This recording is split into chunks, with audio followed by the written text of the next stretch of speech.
Assalamualaikum warahmatullahi wabarakatuh. Selamat pagi anak-anak. Waalaikumsalam warahmatullahi wabarakatuh. Selamat pagi, Ibu. Bagaimana kabar kalian hari ini anak-anak? Apakah sehat semua atau ada yang sedang sakit?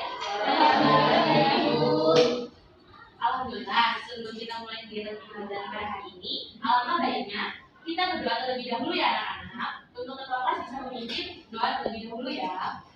Baik Ibu, baik teman-teman, sebelum kita memulai pembelajaran pada hari ini, maka baiknya kita berdoa menurut agama dan percaya masing-masing. Berdoa, mulai.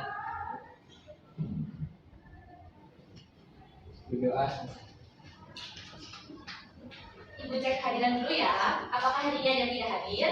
Hadir semua, Bu.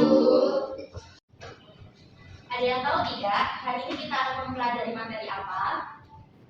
Hari ini kita akan mempelajari materi keseimbangan dinamis. Benar ya, hari ini kita akan mempelajari mengenai materi keseimbangan dinamis. Ada yang tahu tidak keseimbangan dinamis itu apa? Baik, sepertinya belum ada yang tahu ya. Kalau begitu, Ibu akan membagi kalian menjadi 3 kelompok dan membagikan LKPD mengenai materi keseimbangan dinamis ya. Baik, Ibu. Baik, setelah kalian duduk berkelompok, Ibu akan membagikan LKPD-nya. Baik, Ibu. Baik, Ibu.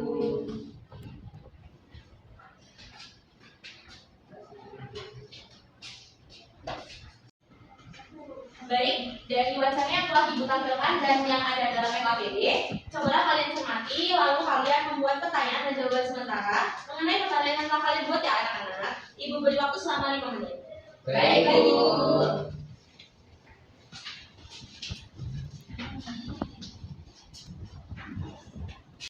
Apakah sudah selesai dalam mencermatinya? Sudah, Ibu.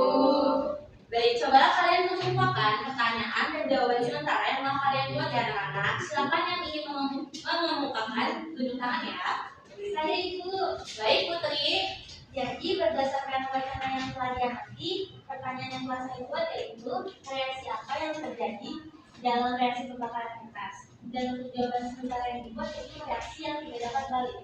Baik, bagus sekali ya Putri pertanyaannya. Apakah ada yang lain-lagi? Saya Bu. Baik, Putri. Kalau dari kami, diskusikan pertanyaan yang dibuat yaitu hampir sama dengan Putri, yaitu reaksi apa yang terjadi dalam pengujian CPS 4 5H2O, dan untuk jawaban sementara yang dibuat yaitu reaksi yang dapat balik Ibu. Baik, agar kalian bisa lebih memahami dan mengetahui jawaban kalian benar atau tidak, cobalah kalian mendiskusikan pertanyaan yang ada pada LKPD nomor 1 sampai 5 ya anak-anak. Baik, Ibu. Untuk waktunya diberi berapa menit ya Ibu? Kalau 10 menit cukup nggak? Cukup, Ibu. Baik, apakah sudah selesai? Sudah Sudah, Bu. Apakah ada yang ingin menjawab pertanyaan nomor 1? Baik, jika belum ada yang mengajukan diri, Ibu tunjuk saja ya. Untuk Dinda, silakan jawab pertanyaan nomor 1 ya. Baik Ibu, jadi untuk jawaban nomor 1, untuk abu yang telah dibakar itu tidak bisa menjadi kertas kembali, dan untuk persamaan reaksinya yaitu kertas menjadi abu plus CO2 plus H2O itu berlangsung, sedangkan abu plus CO2 plus H2O menjadi kertas itu tidak berlangsung. Benar ya apa yang dikatakan oleh Dinda tadi. Jadi untuk reaksi pembakaran kertas ini disebut dengan reaksi irreversibel. Apakah ada yang ingin menyimpulkan pengertian dari reaksi irreversibel berdasarkan jawaban Dinda tadi? Ibu. Ya, silakan Tasya. Jadi untuk reaksi irreversibel itu adalah reaksi yang tidak dapat balik atau reaksinya itu hanya dalam satu arah saja Bu. Benar ya, yang sudah dikatakan oleh Tasya tadi, kalau reaksi irreversibel itu adalah reaksi yang tidak dapat balik dan berlangsung hanya dalam satu arah saja. Apakah ada yang ingin ditanyakan mengenai reaksi irreversibel ini? Saya Bu. Ya, Novita. Maaf Ibu izin bertanya, untuk contoh lain mengenai reaksi irreversibel ini ada apa saja ya Ibu? Untuk contoh lain dari reaksi irreversibel itu ada yang pertama ada CaCO3, solid plus 2HCl aqueous menjadi CaCl2, solid plus CO2, gas plus H2O, gas. Yang kedua ada NaOH, aqueous plus 2O2, gas menjadi CO2, gas plus 2H2O. Lalu yang 3 ada CH4 aqueous plus 2O2 gas menjadi CO2 gas plus 2H2O. Baik, itu contoh lain dari reaksinya ya anak-anak. Baik Ibu, terima kasih Bu. Untuk pertanyaan nomor 3, apakah ada yang ingin mencoba menjawab? Dan tolong untuk jawabannya dikirimkan melalui grup WA ya anak-anak. Baik Bu. Saya ingin mencoba menjawab dan sudah saya kirimkan melalui WhatsApp grup Ibu. Terima kasih ya Sally telah mengirimkan jawabannya. Dari reaksi tersebut, apakah ada yang bisa menjelaskan hubungan dari kedua reaksi ini? Artinya tidak ada yang ingin mengajukan diri, jadi Ibu tunggu saja ya untuk cerita bisa menyampaikan jawabannya. Baik Bu. Jadi jawaban dari saya untuk hubungan dari dua reaksi tersebut yaitu ketika kristal CuSO4 5H2O dipanaskan itu akan membentuk kristal CuSO4 dan air. Lalu ketika kristal CuSO4 diteteski kembali dengan air terbentuk kembali kristal CuSO4 5H2O yang artinya bahwa reaksi yang terjadi itu merupakan reaksi yang dapat balik. Benar ya apa yang dikatakan oleh Berita, dan reaksi tersebut itu dinamakan reaksi reversibel. Apakah ada yang ingin menyimpulkan mengenai reaksi reversibel ini berdasarkan dari apa yang telah disampaikan oleh Berita tadi? Ya, Sasti. Terima kasih Bu. Jadi berdasarkan hubungan yang telah disampaikan, reaksi reversibel adalah suatu reaksi yang berlangsung dalam dua arah, di mana reaksi semula ini dapat terbentuk kembali dari zat-zat hasil reaksi sebelumnya. Benar ya apa yang telah dikatakan Sastri tadi. Jadi reaksi reversibel itu adalah suatu reaksi yang berlangsung dalam dua arah, di mana zat-zat hasil reaksi itu dapat kembali membentuk zat reaksi sehingga membentuk keseimbangan. Apakah ada yang ingin ditanyakan mengenai reaksi reversibel? Ya, sih. Berarti jika ada suatu reaksi bisa membentuk kembali hasil reaksi dari produk yang dihasilkan itu dinamakan reaksi reversibel. Iya benar Asif, apa yang telah dikatakan. Jadi reaksi reversibel itu adalah reaksi yang dapat balik. Apakah ada yang ingin ditanyakan lagi? Baik Hafifah. Ibu bisa bertanya, untuk contoh lain dari reaksi reversibel, apakah ada ya Bu? Untuk contoh lain dari reaksi reversibel itu ada N2 gas plus 3H2 gas menjadi 2NH3 aqueous. Lalu ada 2SO2 gas plus O2 gas menjadi 2SO3 gas. Yang ketiga ada H2 gas plus Cl gas menjadi 2HCl ya anak-anak. Baik Ibu. Ada yang ingin ditanyakan lagi? Cukup Ibu. Kalau cukup, kita lanjutkan materi mengenai keseimbangan dinamis ya. Baik Ibu.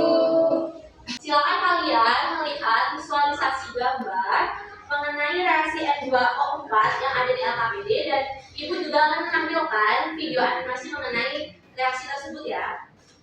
Baik Bu.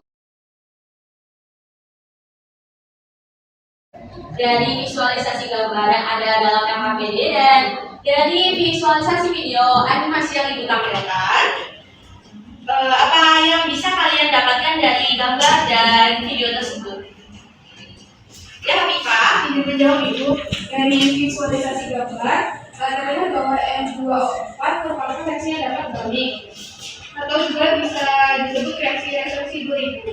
benar ya yang apa yang dikatakan oleh Hafifah. Jika reaksi tersebut digabung akan membentuk reaksi seperti apa ya anak-anak? Bisa tuliskan dan kirimkan ke grup WA. Baik Ibu. Baik Ibu, sudah saya kirimkan. Baik, benar ya untuk reaksinya. Jadi untuk tanda panah bolak balik ini dimaksudkan untuk menyatakan reaksi itu dapat balik yang berkeseimbangan, di mana reaksi ke kanan itu disebut reaksi maju, lalu untuk reaksi ke kiri itu disebut dengan reaksi balik. Untuk memahami reaksi dapat balik yang berkeseimbangan itu, coba perhatikan grafik yang Ibu tampilkan dan yang ada dalam LKPD anak-anak. Baik Ibu.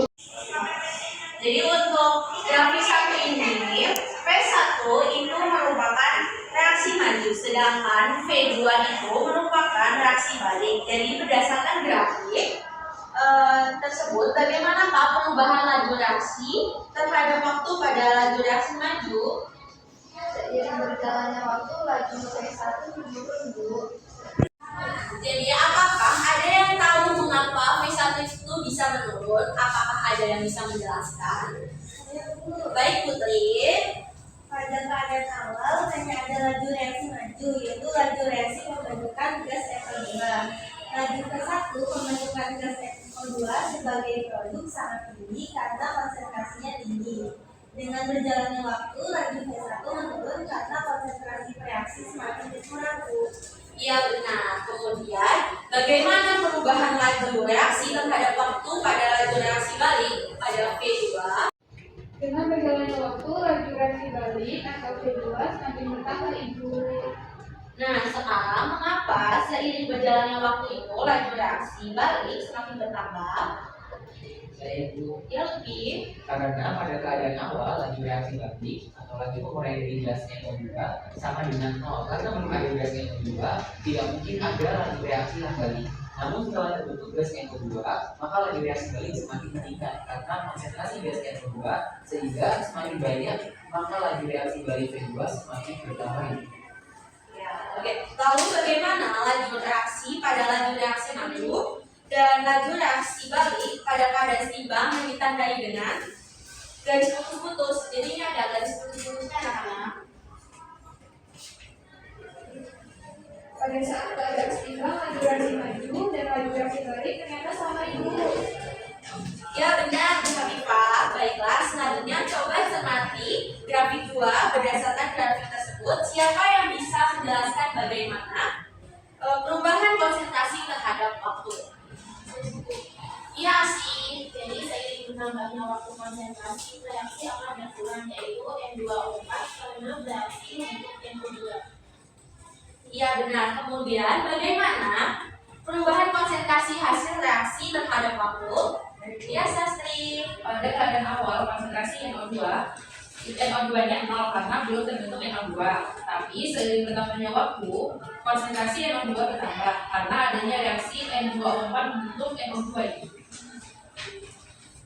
Ya benar sekali ya Sastri. Jadi berdasarkan identifikasi kalian terhadap kedua grafik tersebut, apakah yang dimaksud dengan keseimbangan kimia? Ya tidak. Keseimbangannya adalah saat laju reaksi maju sama dengan laju reaksi balik, serta konsentrasi reaksi dan hasil reaksi tidak lagi berubah seiring berjalannya waktu. Ya, jawaban yang bagus ya Dinda. Baik, jadi siapa yang bisa menambahkan keseluruhan kesimpulan dari keseimbangan dinamis? Iya Dinda. Jadi keseimbangan dinamis itu pada keadaan di mana reaksi berlangsung secara terus-menerus dan reaksi bersifat dua arah dan kecepatan membentuk zat produk sama dengan kecepatan menguraikan zat reaksi. Lalu keseimbangan dinamis berlangsung pada tingkat mikroskopis dan pada keadaan yang tertutup itu. Ya benar sekali ya Dinda. Sekarang kalian sudah bisa memahami makna dari keseimbangan dinamis. Selanjutnya, berdasarkan fasa atau wujudnya, keseimbangan itu dibagi menjadi dua ya, yaitu keseimbangan homogen dan keseimbangan heterogen. Ibu akan menampilkan wacana terkait keseimbangan homogen dan keseimbangan heterogen untuk dicermati dengan baik, atau bisa juga kalian lihat dalam LKPD ya. Baik, berdasarkan wacana dua ini, yang telah kalian amati, apakah yang dapat kalian peroleh? Iya Tere. Berdasarkan wacana tersebut yang bisa didapatkan yaitu reaksi keseimbangan yang memiliki fasa atau wujud yang sama dan reaksi keseimbangan yang memiliki fasa atau wujud yang berbeda dalam reaksinya. Baik, setelah itu kalian kelompokkan berbagai reaksi keseimbangan yang ada dalam bagian akhir wacana berdasarkan fase atau wujud dari reaktan dan produknya ya. Baik, Ibu. Setelah kalian mengelompokkan reaksinya, apakah perbedaan antara kelompok reaksi pertama dengan reaksi kedua? Perbedaannya itu terletak pada fasanya. Jadi reaksi yang pertama itu fasanya sama dalam reaksinya. Kemudian untuk reaksi yang kedua itu fasanya berbeda. Ya benar ya Sally. Jadi dilihat dari reaksinya, jika fasanya itu sama disebut dengan keseimbangan homogen. Apakah ada yang ingin menyimpulkan? Apakah itu keseimbangan homogen? Ya Wisnu. Berdasarkan dari tabel pengelompokan reaksi satu itu, reaktan dan produk memiliki wujud yang sama. Jadi keseimbangan homogen adalah keseimbangan di mana produk dan reaktan memiliki wujud yang sama. Baik, benar ya Wisnu. Selanjutnya untuk reaksi yang kedua, yang pasanya berbeda itu disebut dengan keseimbangan heterogen. Apakah ada yang ingin menyimpulkan apakah itu keseimbangan heterogen? Ya, Tasya. Berdasarkan dari tabel pengelompokan reaksi dua, itu reaktan dan produk memiliki wujud yang berbeda. Jadi keseimbangan heterogen adalah keseimbangan di mana produk dan reaktan memiliki wujud yang berbeda. Ya, terima kasih atas jawabannya. Apakah dari kalian ada yang ingin ditanyakan mengenai keseimbangan homogen dan keseimbangan heterogen? Tidak ya Bu. Ya, kita. Maaf Ibu, izin bertanya. Berarti jika ada suatu reaksi yang antara reaktan dan produk itu berwujud sama, bisa disimpulkan bahwa itu merupakan keseimbangan homogen. Dan jika suatu reaksi wujudnya antara reaktan dan produk berbeda, merupakan keseimbangan heterogen ya Ibu. Iya, benar sekali Nobita. Apakah ada yang ingin ditanyakan lagi atau ada yang masih dibingungkan? Cukup. Baik, jika tidak ada yang ingin ditanyakan lagi, semoga ilmu yang Ibu sampaikan pada hari ini bisa selalu diingat. Semangat terus dalam belajarnya ya. Ibu akhiri. Wassalamualaikum warahmatullahi wabarakatuh. Waalaikumsalam warahmatullahi wabarakatuh.